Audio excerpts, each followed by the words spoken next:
So this is a study that we did on outcomes after treatment of spinal nerve sheath tumors. There were two different cohorts, a surgical resection and stereotactic radiosurgery. And I helped with this, but the person who led the charge was Emery, so thank you to him for doing a ton of this work. And so essentially, stereotactic radiosurgery is becoming more applicable for spine, given there have been advances in the ability to immobilize the patient and get very close accuracy, given the location of the spinal cord and the nerves.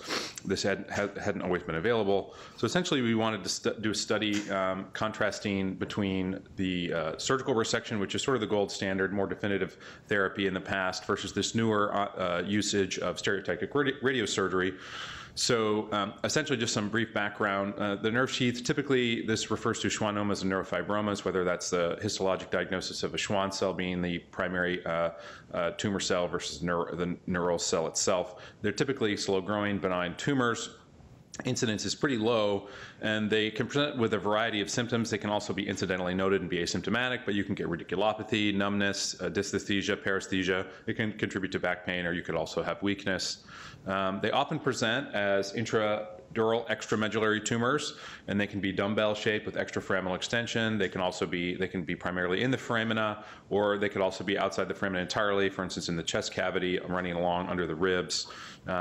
Often they're treated with surgical resection, and typically recurrence is noted to be very low, less than 5%. So this has been the gold standard treatment for a long time.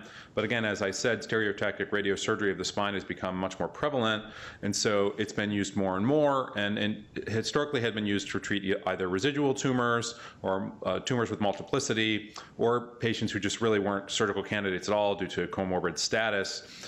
But it's been being used more and more for initial treatment of these tumors as well. So we sought to contrast two separate cohorts, those patients who underwent surgery and those who underwent radiosurgery.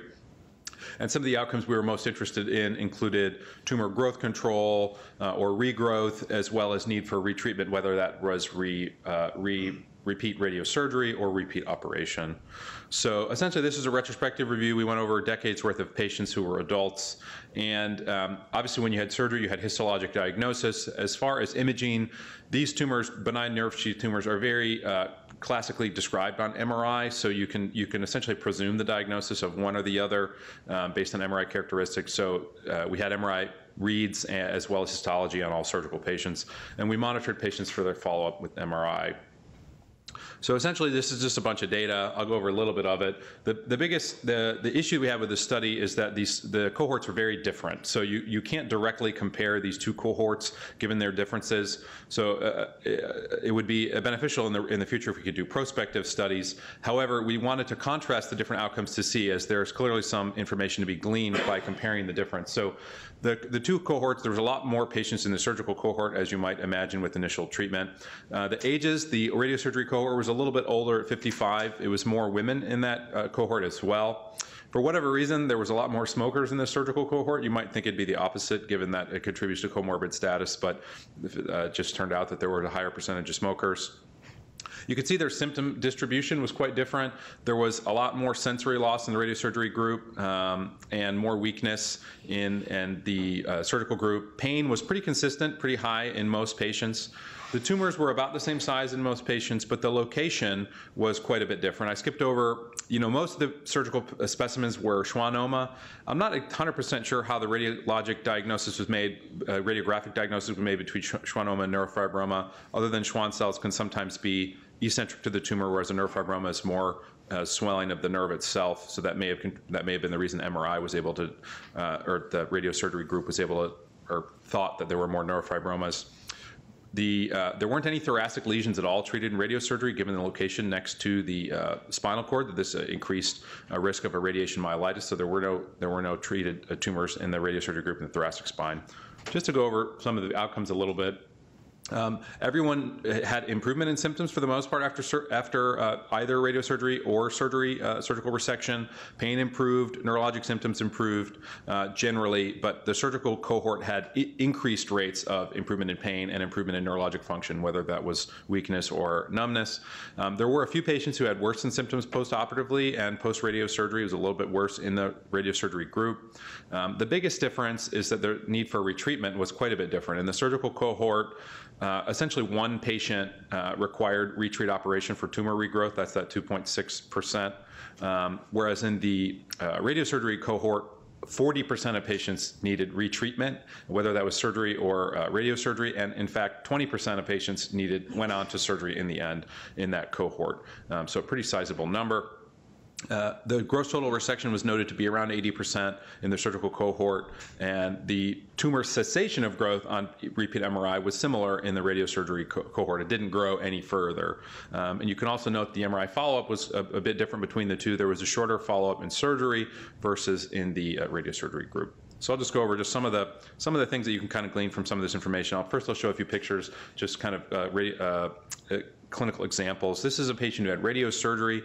You can see at the L3-4 foramina on the left that there's this foraminal lesion. It's enhancing on T1 post. The arrows are not really pointing at anything.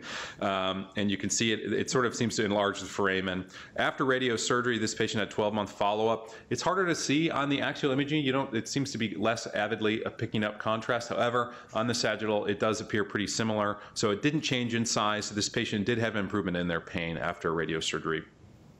This is a patient who underwent surgical resection. You can see this is around T12L1 into the thoracic spinal cord with significant mass effect, really no foraminal extension at all. It's all contained within the spinal canal, although it does appear to be extramedullary. And then they underwent laminectomy and resection. You can see they had a 24-month follow-up, complete total resection. You can see the restoration of the normal anatomy of the spinal cord without any residual mass effect or really any. You can't really hardly tell they had surgery at all.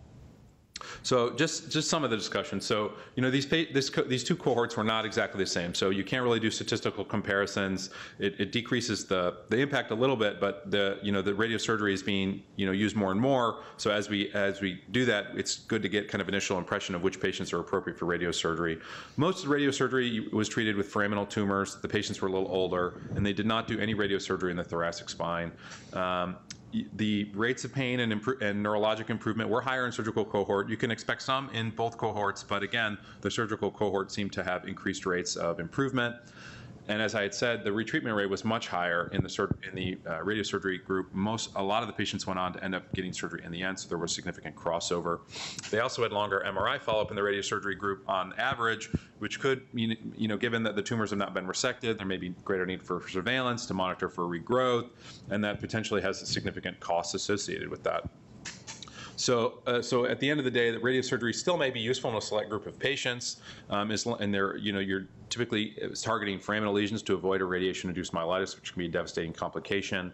But again, as I said, you may need greater surveillance. It may cost more in the long run to be monitoring these patients with repeated MRIs for several years.